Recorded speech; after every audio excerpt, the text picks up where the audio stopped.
Good evening, students. So, in today's class, we will first discuss all the questions which I had given in the test. After discussion, we will move forward with the chapter as I had told you in the WhatsApp group. All right. So, एक एक करके सभी questions को देखेंगे.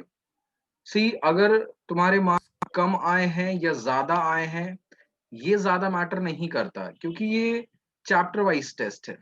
What matters is कि अगर तुम्हारे marks कम आए हैं टेस्ट में, तो हाउ कैन यू इम्प्रूव. तुम्हें यहाँ पे रिकॉग्नाइज करना होगा कि तुम्हारा कौन सा पार्ट वीक है. ठीक है. And you have to work hard on that. तुमने नोट सही से नहीं बनाए हैं. ठीक है. तुमने एनसीईआरटी के क्वेश्चंस नहीं किए हैं, या वट एवर यू फील कि what is wrong with you, it is time to identify कि क्या प्रॉब्लम है and then work on that issue. Because तुम्हारे फाइनल एग्जाम्स में टाइम है अभी. ठीक है. सो अगर मार्क्स तुम्हारे अच्छे आए हैं देन गुड. ठीक है. Keep it up. अगर मार्क्स तुम्हारे अच्छे नहीं आए then you have to work on it. ठीक है. Some students have gotten the paper today, some will get it by tomorrow. ठीक है. By tomorrow morning. So by tomorrow morning everybody will get the paper. All right, Vansh, let me check.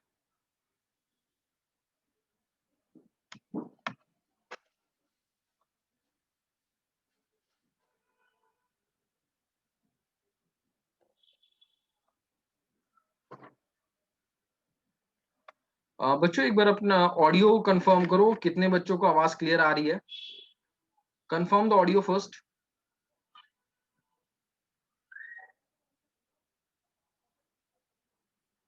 How many of you are getting good audio quality.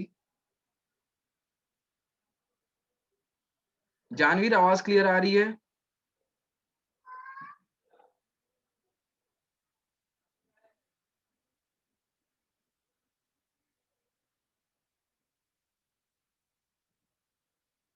भाई किसी बच्चे को audio में issue हो रहा है, आवाज में? क्या आवाज क्लियर सभी को सुनाई दे रही है? कंफर्म करो मुझे एक बार. Is voice clear to everybody?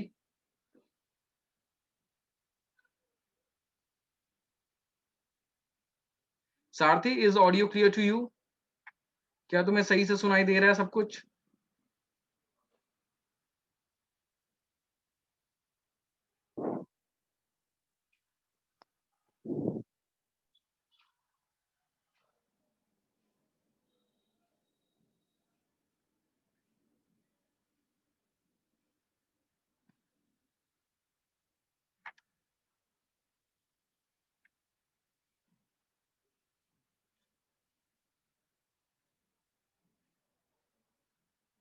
वंश, अभी आवाज आ रही है क्या?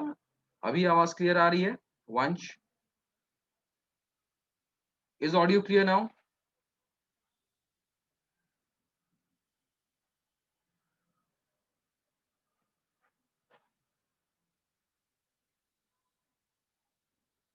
लावण्य, is audio clear?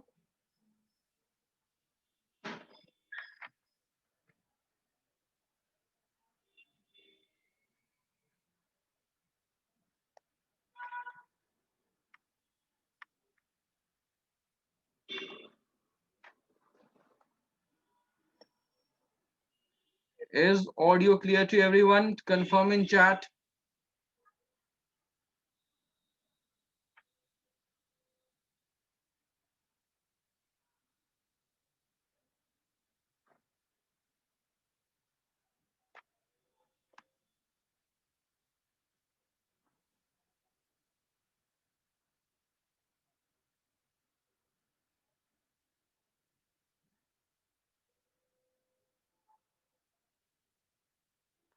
Okay, is audio clear now? Vansh, is audio clear now? क्या मैंने नेटवर्क चेंज की, आवाज अभी क्लियर आ रही है?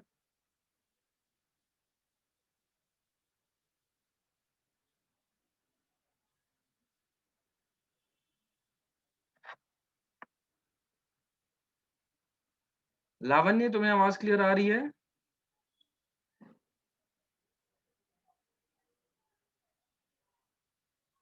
सारथी, अभी आवाज क्लियर हुई?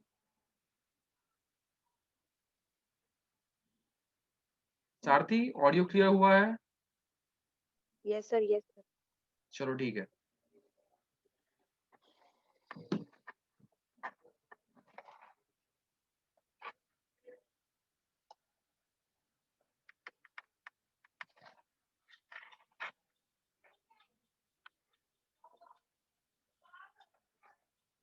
So we will do with question, start with question number 1. What is the force by earth in moving around the sun? ठीक है, so this is sun.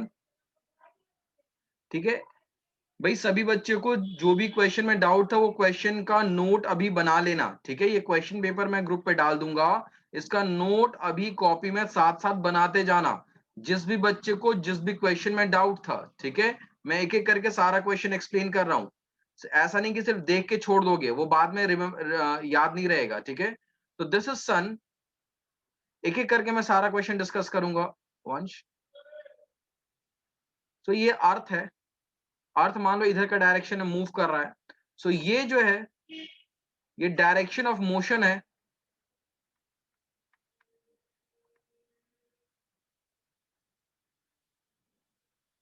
जिसे हम डिस्प्लेसमेंट भी बोलेंगे। एंड फोर्स जो लगता है वो अंदर की तरफ लगता है। ठीक है, ग्रेविटेशनल फोर्स सन और अर्थ के बीच में किधर लग रहा है? Towards the sun. So this is the gravitational force.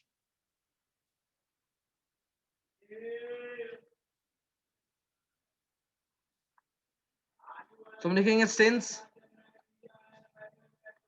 Force and displacement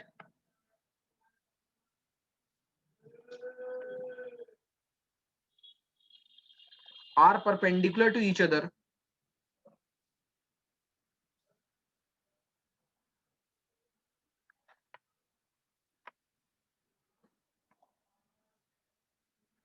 so work done is zero.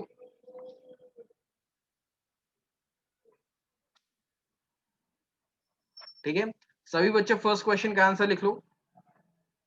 Half marks था ये बताने का कि वर्क डन जीरो है, और हाफ मार्क्स था ये बताने का कि वर्क डन जीरो क्यों है।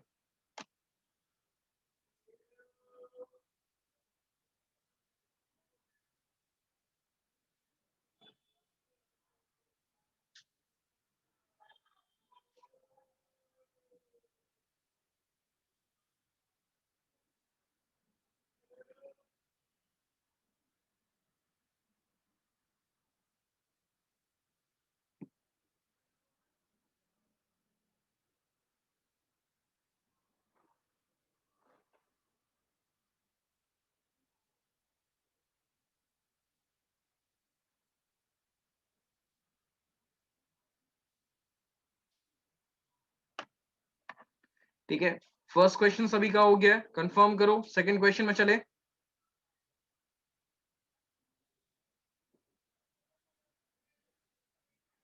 सभी ने फर्स्ट क्वेश्चन कॉपी कर लिया ना? चलो let us move on to second question. ठीक है, मैं इसे रब कर रहा हूं।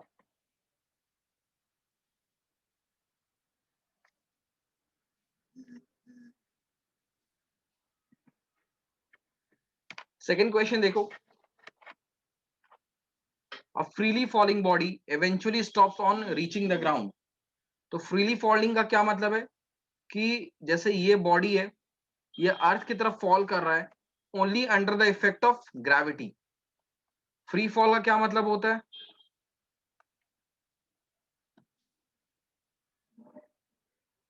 Only gravitational force is acting on it.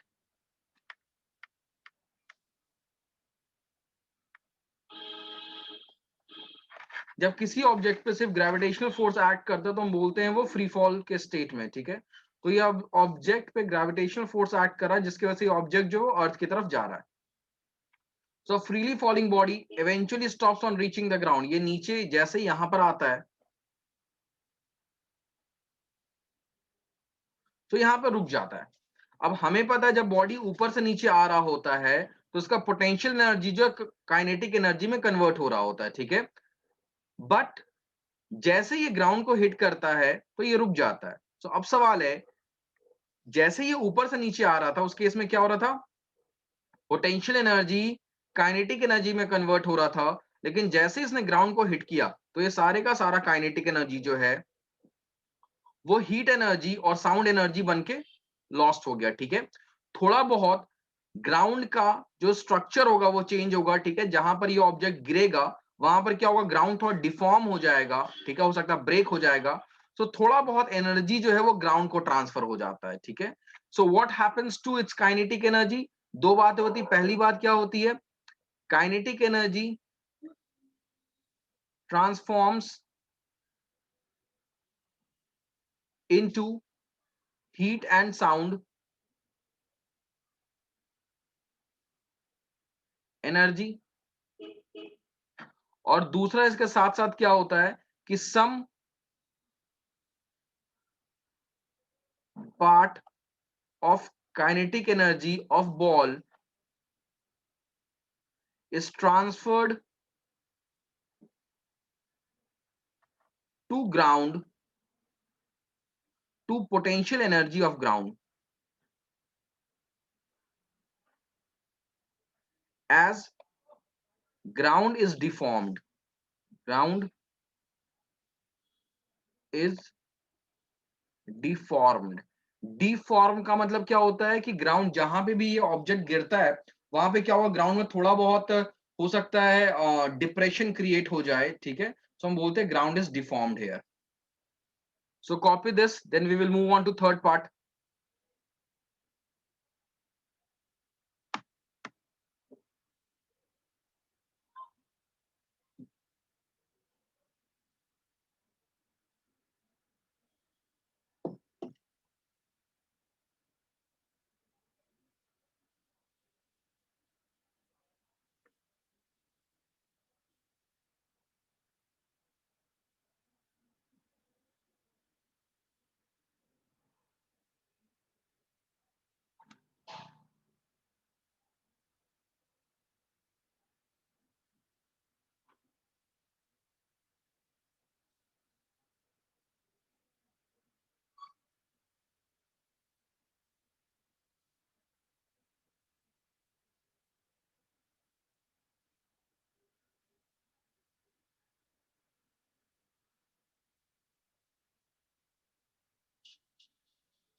ठीक है, सभी ने लिख लिया।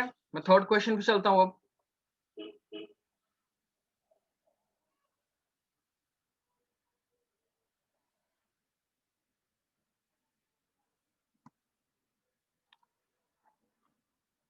So the third question is define 1 watt. So 1 watt क्या होता है? सबसे पहले ये देखो, watt is SI unit of power. Power का फॉर्मूला क्या होता है भाई? Power is equals to rate of doing work, that is work upon time. So मैंने इसका लिखवाया था कि if an agent does 1 joule of work in 1 second, then its power is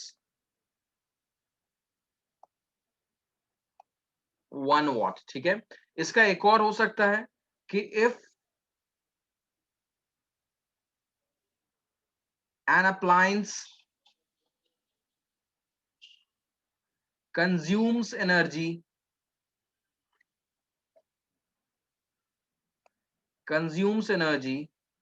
at the rate of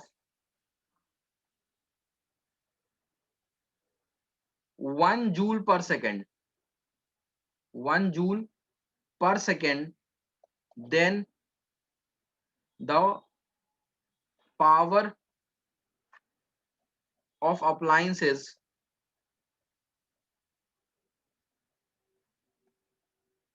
1 watt। ठीक है,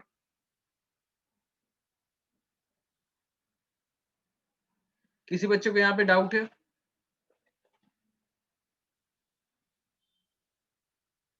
मैं थोड़ा fast fast कराऊंगा, इसलिए मैं कहूंगा कि स्क्रीनशॉट लेते जाना।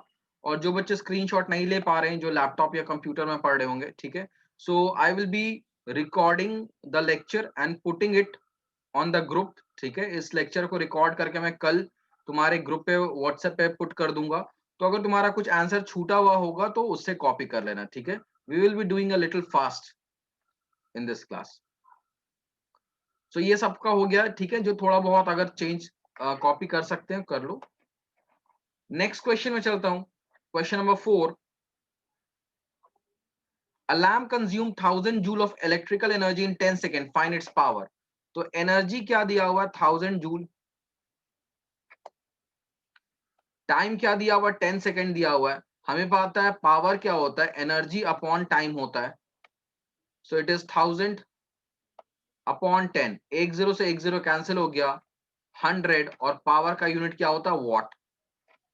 सो फोर्थ वाले क्वेश्चन का आंसर क्या होगा, watt, 100 what.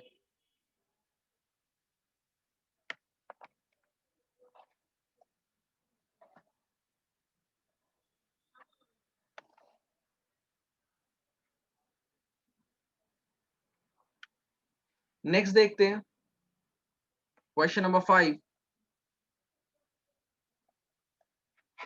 Give two example where a body possesses both kinetic and potential energy. भाई काइनेटिक हमें पता है मोशन की वजह से आता है, और पोटेंशियल किसके वजह से आता है, हाइट या चेंज इन शेप।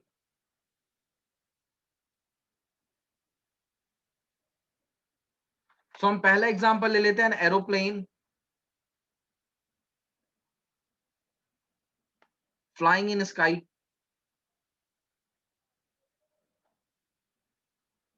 अब एक एरोप्लेन जो स्काई में फ्लाई कर रहा है, वो मूव भी कर रहा है, मोशन है उसके पास, तो काइनेटिक एनर्जी भी होगा।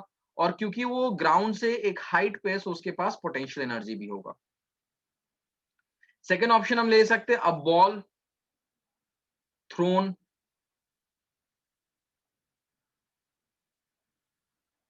अगर किसी बॉल को थ्रो किया जाता है, ठीक है, अगर उसे थ्रो किया जाएगा तो उसके पास हाइट भी होगा, दैट्स उसके पास पोटेंशियल एनर्जी भी होगा, और उसके पास मोशन भी है, दैट्स उसके पास काइनेटिक एनर्जी भी होगा। सो कंफर्म करो मुझे, सेक्शन ए में किसी बच्चे को कोई डाउट है, यस या नो, दोनों में से कोई एक चीज चैट में लिखो। डाउट है तो यस लिखो, डाउट नहीं है तो नो लिखो। सेक्शन ए में किसी बच्चे को डाउट है, चैट में सभी बच्चे कंफर्म करो पहले, तब मैं आगे बढ़ूंगा।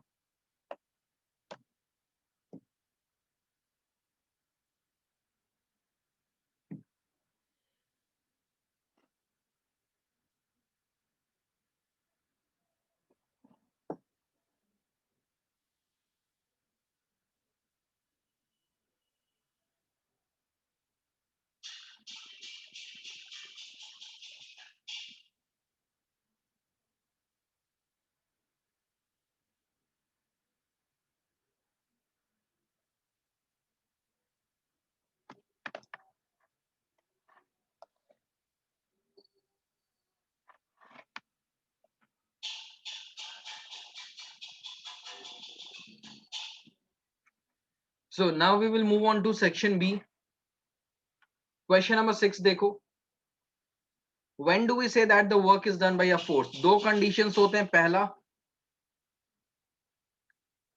यहां पूछा when do we say that work is done by a force, ठीक है, तो we will say that a force must be applied on object,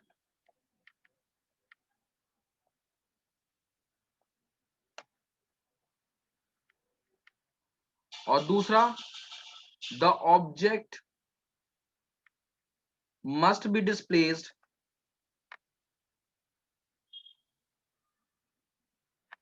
along the line of action of force।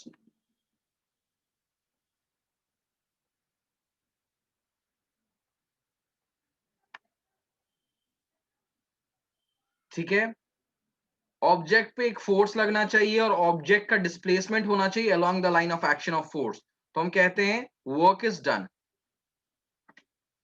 Question number 7 देखो,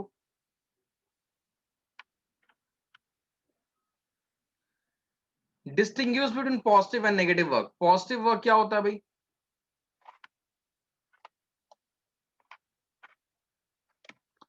मैं यहां पे नीचे लिख देता हूं।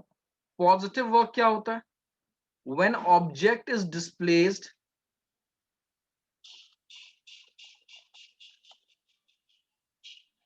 In the direction of force.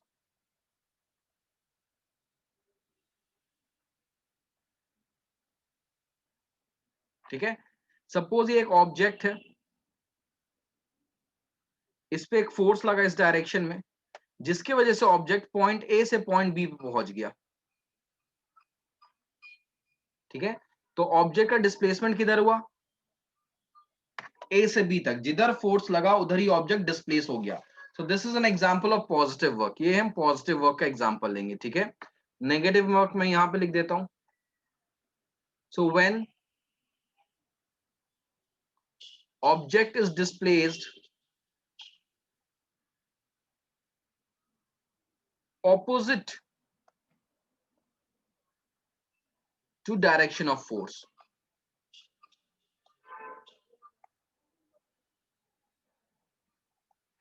ये कैसे हो सकता है भाई, मान लो कोई बॉल है, इसको हम ऊपर थ्रो करेंगे। ठीक है, तो अब ग्रेविटेशनल फोर्स तो इस पे नीचे लग रहा है। ठीक है, दैट इज जो वेट, जो ग्रेविटेशनल फोर्स है इस ऑब्जेक्ट पे, वो तो नीचे लग रहा है, और ऑब्जेक्ट जा किधर रहा है, ऊपर के डायरेक्शन में जा रहा है। जब भी हम किसी ऑब्जेक्ट को ऊपर थ्रो करते हैं, तो जो ग्रेविटेशनल फोर्स लग रहा है वो किधर लग रहा है, नीचे के डायरेक्शन में लग रहा है, और ऑब्जेक्ट जा किधर रहा है, ऊपर के डायरेक्शन में जा रहा है। सो यहाँ पे जो फोर्स है वो डिस्प्लेसमेंट के ऑपोजिट एक्ट कर रहा है। तो this is an example of negative work. ना मैंने यहाँ पे एक सिचुएशन दिया था, when you lift an object, two forces act on it, identify the forces. भाई मान लो ये ऑब्जेक्ट है, ये ग्राउंड है, तुम उसे उठा रहे हो, तो तुम ऊपर के डायरेक्शन में क्या लगा रहे हो, मस्कुलर फोर्स, क्योंकि तुम उठा रहे हो। और नीचे के डायरेक्शन में क्या लग रहा है भाई, ग्रेविटेशनल फोर्स। हर एक ऑब्जेक्ट पे ग्रेविटेशनल फोर्स एक्ट करता है नीचे के डायरेक्शन में। तो ये दो फोर्सेस हैं। अब क्वेश्चन में ये भी पूछा गया था कि which force is doing positive work, which force is doing negative work. तो देखो भाई, रेड कलर के एरो से मैं ये दिखा रहा हूं कि ऑब्जेक्ट का मोशन किधर है, ऑब्जेक्ट का मोशन अपवर्ड है। मस्कुलर फोर्स उसी डायरेक्शन में अप्लाई हो रहा है जिस डायरेक्शन में ऑब्जेक्ट मूव कर रहा है। ठीक है, ऑब्जेक्ट ऊपर की तरफ जा रहा है, मस्कुलर फोर्स भी उसी डायरेक्शन में। तो पॉजिटिव वर्क कौन कर रहा है, मस्कुलर फोर्स।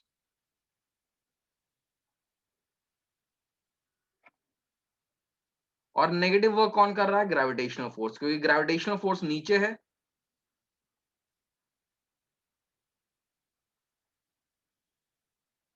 लेकिन ऑब्जेक्ट ऊपर के डायरेक्शन में जा रहा है। ठीक है, यहां पे किसी को डाउट, इस क्वेश्चन में बहुत बच्चों को डाउट था।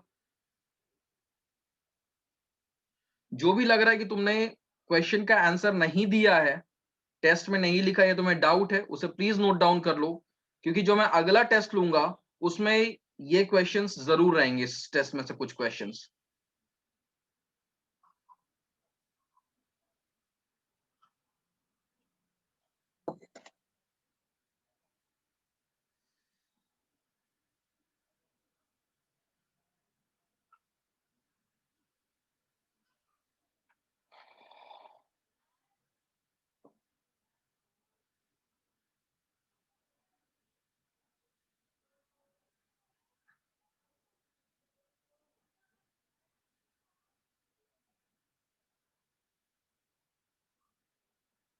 मैं इसे रब कर दूं, चलो ठीक है भाई, रब कर देता हूं। ठीक है, अगर किसी बच्चे को कुछ छूट गया होगा, तो जैसे कि मैंने बताया, मैं इसे अपलोड कर दूंगा ग्रुप पे, वहां से तुम देख के कॉपी कर लेना ये पूरा वीडियो। ठीक है,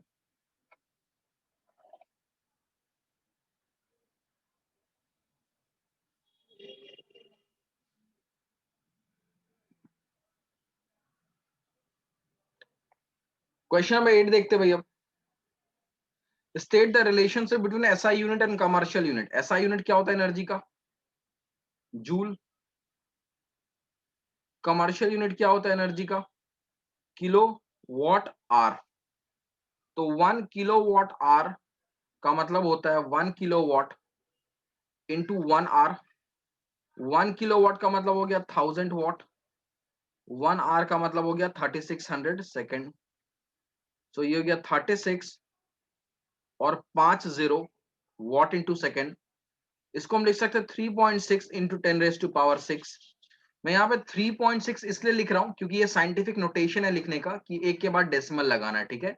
सेम चीज को मैं 35 इंटू 10⁵ भी लिख सकता था, एक ही बात होता, ठीक है। So watt into second is joule.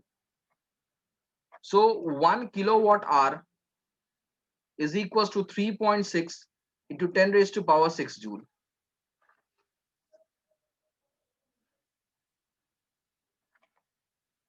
ठीक है, please note this down.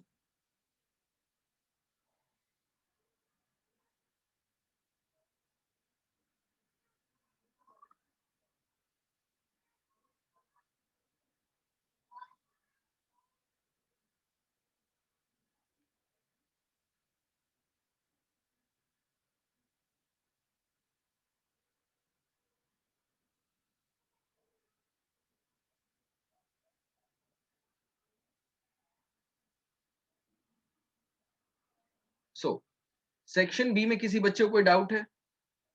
Section B हमने कंप्लीट कर लिया, किसी बच्चे को कोई डाउट है सेक्शन बी में?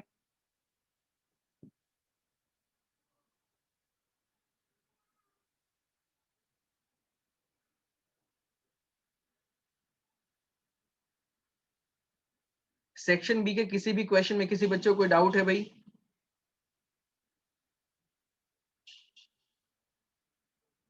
चलो तो हम नेक्स्ट आगे चलते हैं, सेक्शन सी में चलते हैं, 3 मार्क्स ईच में।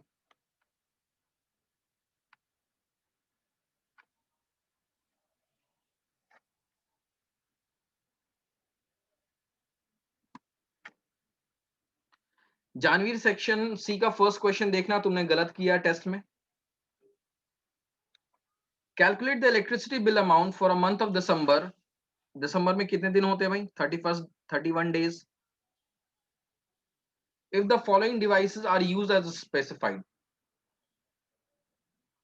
2 bulb of 40 watt for 6 hour each, तो energy consumed by bulb,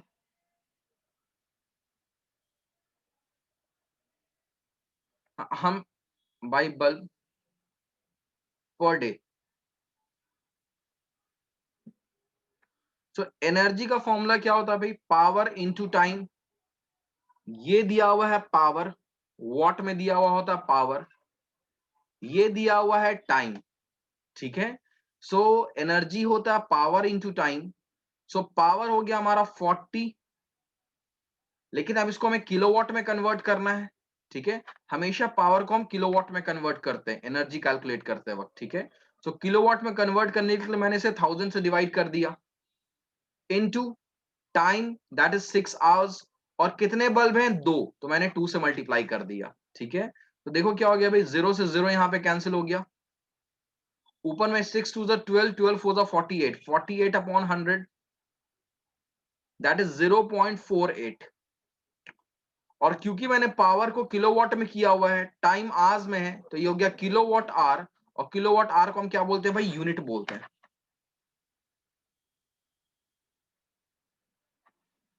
ठीक है। उसी तरह से energy consumed by tubelight,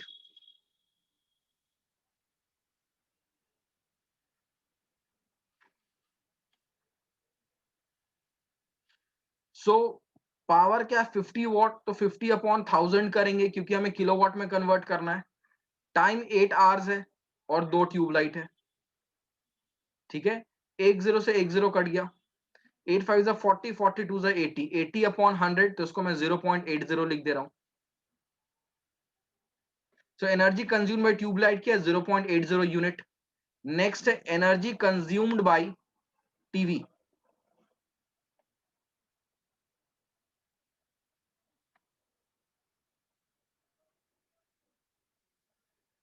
so it is 120 watt का, 6 घंटे के लिए चल रहा है। सो 120 अपॉन 1000 इंटू 6, एक से एक ये कट गया, ठीक है। तो ये हो गया 72 upon 100 that is 0.72,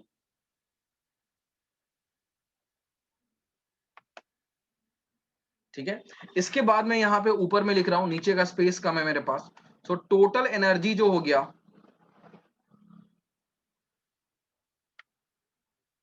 consumed in one day, एक दिन में कितना एनर्जी कंज्यूम हो रहा है? सो it is 0.48 plus 0.80 plus 0.72। Add करो भाई, ऐड करोगे तो 8 टू 10 0 8 8 16 4 20 20 सॉरी। तो ये आ जाएगा हमारा 2.00 यूनिट्स, दैट इज 2 यूनिट्स। कुछ बच्चों ने सॉल्व करते वक्त यहाँ पे 2.5 यूनिट्स लगा दिया है, मुझे नहीं पता कि 0.50 यूनिट और कहां से आ गया। ठीक है, सो टोटल 2 यूनिट एक दिन में खर्च हो रहा है। ठीक है, सो मैं यहां पे लिखूंगा for 31 days energy consumed is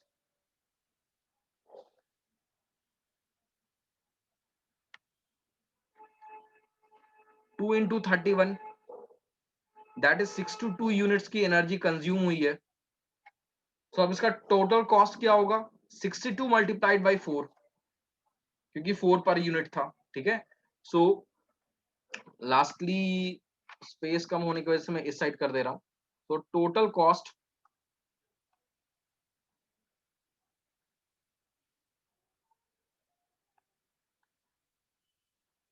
it will be 248 rupees.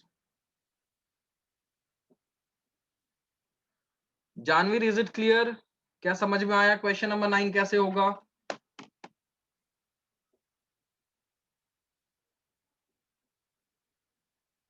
अब भाई तुम बोलोगे सर ऐसा क्वेश्चन तो हमने किया नहीं था, आपने टेस्ट में कैसे दे दिया? तो मैं ये बोलूंगा कि चैप्टर में जो हमारा लास्ट क्वेश्चन है वो इसी तरह से, लास्ट एग्जाम्पल, उसमें सिर्फ एक चीज दिया हुआ था। ठीक है, एक अप्लायंस के बारे में दिया हुआ था, मैंने यहाँ पे 3 अप्लायंस को ऐड कर दिया, थोड़ा एडवांस लेवल का बना दिया। अब तुम घर में बैठ के टेस्ट देते हो, मैंने कहा थोड़ा सा तो लेवल बढ़ाना पड़ेगा ना।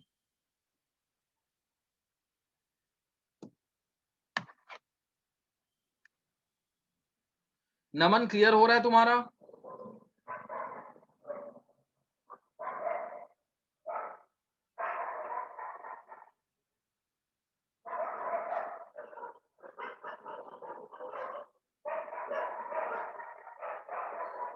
चलो भाई इसे फटाफट कॉपी कर लो, मैं 2 मिनट दे रहा हूं, कॉपी करो एंड देन मैं क्वेश्चन नंबर 10 कराऊंगा। ठीक है,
so we will now solve question number 10।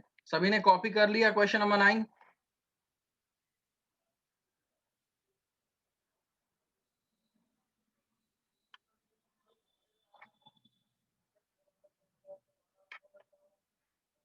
Should I raise question number 9?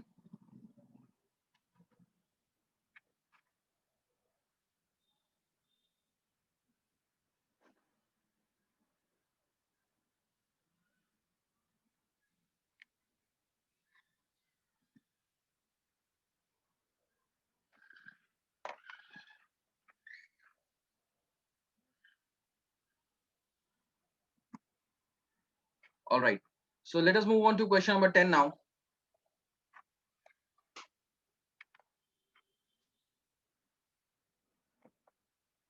A mass of 10 kg is dropped from a height of 50 centimeter. So we are solving question number 10 now. A mass of 10 kg. So m जो दिया हुआ है वो 10 kg दिया हुआ है, is dropped from a height of 50 centimeter. Height क्या दिया हुआ 50 सेंटीमीटर. भाई सेंटीमीटर में तो काम होता है नहीं, इसे मीटर में कन्वर्ट करना पड़ेगा. सो 50 अपॉन 100 कर देते हैं, क्योंकि 1 मीटर में 100 सेंटीमीटर होता है. सो ये हो गया हमारा 1/2 metre. Find its potential energy just before dropping. So potential energy का फॉर्मूला क्या हो गया भाई, mgh. g को अगर हम 10 ले लेते हैं यहाँ पे, तो मास है 10, g को भी हमने 10 ले लिया, और h क्या 1/2. तो 2 से 5 कैंसिल हो गया, ये आ गया 50 जूल. ठीक है. अगर g को 9.8 लेते तो आंसर आता 49 आ जाता. नेक्स्ट बोला है kinetic energy on touching the ground. तो देखो भाई, जैसे मान लो हमारे पास ये ऑब्जेक्ट है, ये ग्राउंड है, ये ऑब्जेक्ट नीचे की तरफ फॉल कर रहा है. सो ऑब्जेक्ट के पास शुरू में क्या था, सिर्फ पोटेंशियल एनर्जी था. ठीक है. लेकिन जब वो जैसे जैसे वो ग्राउंड की तरफ बढ़ता जा रहा है, तो ये जो पोटेंशियल एनर्जी है ये काइनेटिक एनर्जी में कन्वर्ट हो रहा है. जब वो ग्राउंड को हिट करेगा तो उसका सारा पोटेंशियल एनर्जी काइनेटिक एनर्जी में कन्वर्ट हो जाएगा. ठीक है. तो हम लिखेंगे according to law of conservation of energy,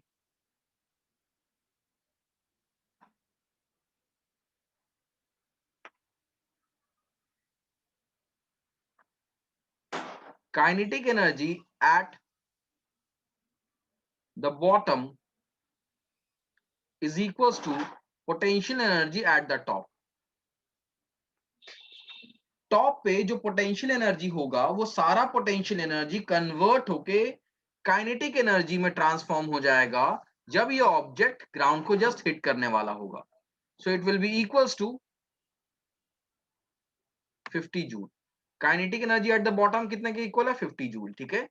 starting में पोटेंशियल एनर्जी जितना था, एंड में काइनेटिक एनर्जी उतना ही हो जाएगा, क्योंकि सारा का सारा पोटेंशियल एनर्जी किस में कन्वर्ट हो जाएगा, काइनेटिक एनर्जी में कन्वर्ट हो जाएगा. सो फर्स्ट और सेकंड हो गया. थर्ड देखो, velocity with which it hits the ground. तो थर्ड पार्ट का देखो, हमें v निकालना है. सो हमें पता है since kinetic energy on hitting the ground, जब वो ग्राउंड को हिट कर रहा होगा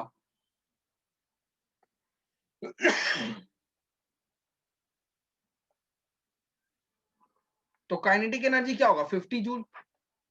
काइनेटिक एनर्जी का फॉर्मूला क्या होता है, हाफ mv स्क्वायर. ये हो गया 50 के इक्वल. तो यहां से v स्क्वायर क्या हो जाएगा, 50 multiplied by 2 upon m. m नीचे आ गया. सो 52 जा हो गया 100, और m क्या है भाई 10.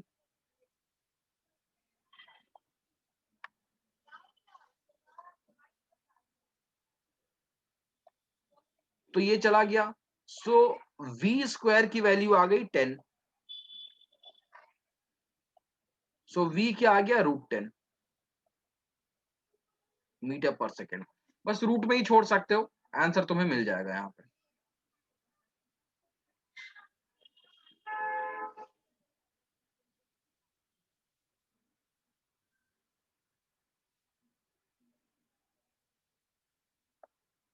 सभी को ये क्वेश्चन क्लियर है, क्वेश्चन नंबर 10. इसको हम इक्वेशन ऑफ मोशन लगा के भी सॉल्व कर सकते थे.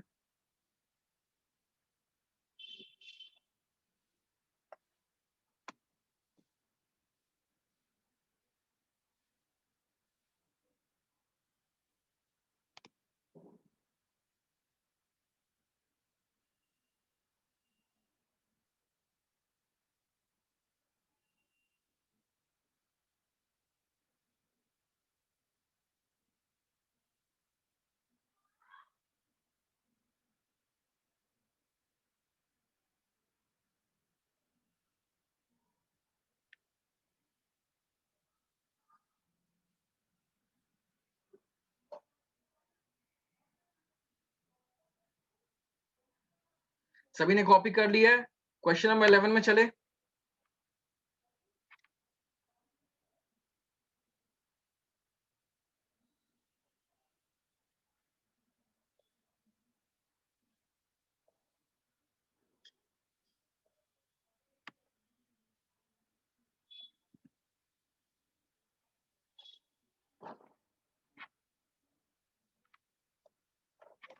So let us see question number 11 now.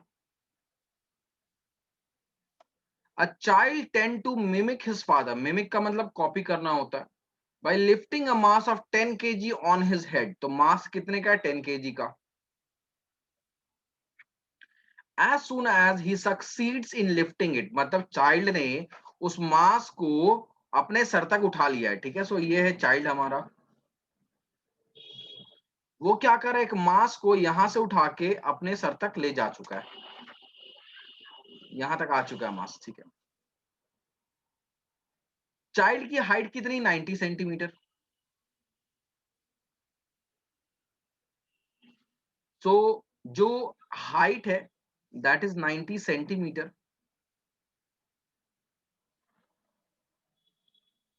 Metre में कन्वर्ट कर लेते हैं. 9/10 मीटर हो गया. Find the kinetic energy at half the height of the child. जब ये ऑब्जेक्ट ऊपर से नीचे वापस गिरता है, ठीक है, और ये object half the height of the child तक पहुंचेगा, तो वहां पर उसका काइनेटिक एनर्जी बताओ. अब ऐसा जस्ट क्वेश्चन हमने एक्सरसाइज में किया था एनसीईआरटी का, जिसमें ऐसा ही क्वेश्चन था कि जब ऑब्जेक्ट हाफ द हाइट पे पहुंचेगा तो बताओ उस केस में उसकी काइनेटिक एनर्जी क्या होगी. तो उसको करने का तरीका क्या है? देखो, जैसे ऑब्जेक्ट हाफ द हाइट पे पहुंचेगा तो उस समय तक half potential energy kinetic energy में कन्वर्ट हो जाएगा. ठीक है, सो मानते हैं एट द टॉप या पॉइंट ए, ये है पॉइंट ए. ठीक है, ये पॉइंट ए जहां पर है. ठीक है, so at the top that is point A पे पोटेंशियल एनर्जी क्या है भाई? mgh. तो मास है 10, g है 10, 10 हम ले रहे हैं, और h है 9/10. तो ये हो गया हमारा 90 जूल. और काइनेटिक एनर्जी यहाँ पे क्या होगा? 0 होगा, क्योंकि ऑब्जेक्ट रखा हुआ था. ठीक है, पॉइंट बी ये है at half the height.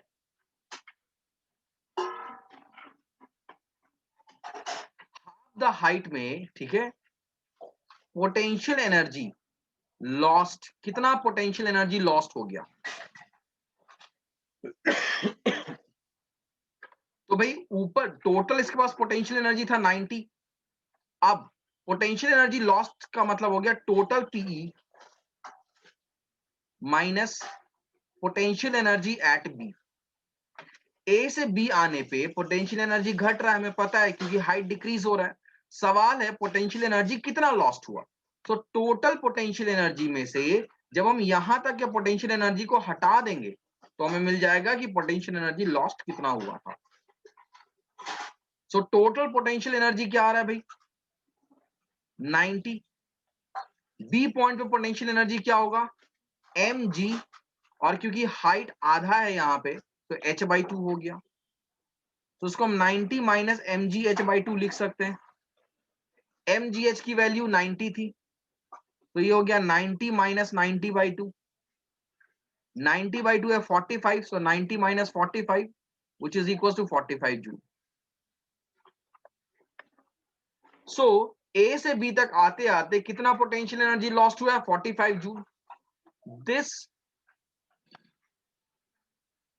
PE lost is equal to K gained. जितना पोटेंशियल एनर्जी लॉस्ट हुआ है उतना ही काइनेटिक एनर्जी गेन हो जाएगा. सो पोटेंशियल एनर्जी लॉस्ट हुआ है 45 जूल, तो काइनेटिक एनर्जी गेन भी क्या हो गया? 45 joule. So half the height पे what is the kinetic energy gain? 45 joule. Vansh clear है यहां तक?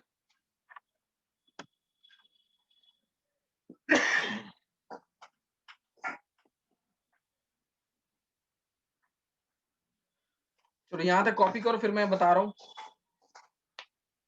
ये लास्ट वाला जो पार्ट है विथ विच, ये वेलोसिटी होगा यहाँ पे, ठीक है, with which velocity object strikes the ground.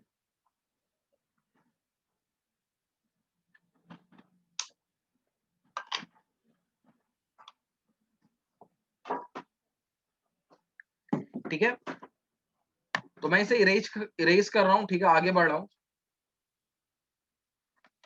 या चलो मैं इस साइड कर देता हूं, ठीक है, जिन बच्चों ने कॉपी नहीं किया। सो बोला है with which velocity does it strikes the ground, ठीक है। So on reaching the ground,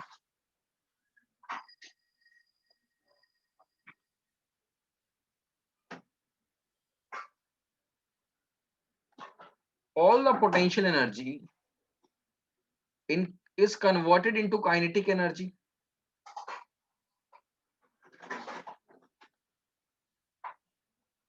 जितना भी पोटेंशियल एनर्जी वो किस में कन्वर्ट हुआ, काइनेटिक एनर्जी में कन्वर्ट हो गया। तो देयरफॉर के ई कितना हो गया भाई, 90 जूल। शुरुआत में जितना पोटेंशियल एनर्जी था वो सारा पोटेंशियल एनर्जी कन्वर्ट हो गया काइनेटिक एनर्जी में। तो काइनेटिक एनर्जी क्या हो गया, 90 जूल। अब मानते let V be the velocity,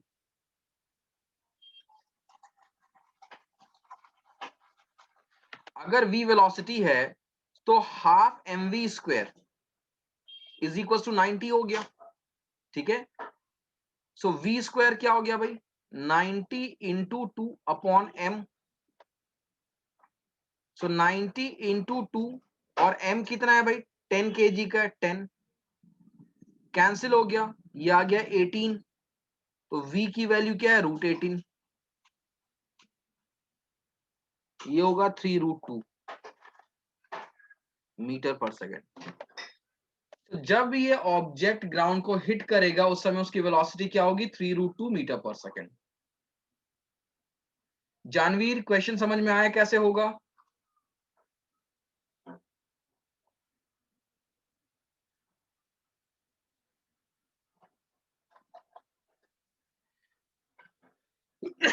देखो भाई, जो बच्चे अभी कॉपी कर ले रहे हैं वेल एंड गुड, जो नहीं कॉपी कर पा रहे हैं, जैसे मैंने कहा है I will upload this video on the group, जो मैंने अभी क्लास में पढ़ाया है। नेक्स्ट क्लास के पहले, जो हमारी वेडनेसडे को क्लास होगी साइंस की, उसके पहले सभी बच्चों को ये पेपर दोबारा सॉल्व करना है, ठीक है। जिनका अच्छा नहीं गया था एग्जाम, या जिनको लग रहा है कि जो क्वेश्चन रॉन्ग हुआ होगा, उन क्वेश्चंस को दोबारा सॉल्व करके मुझे भेजना है, ठीक है। जिनका सारा क्वेश्चन सही है उनको सॉल्व करने की जरूरत नहीं है।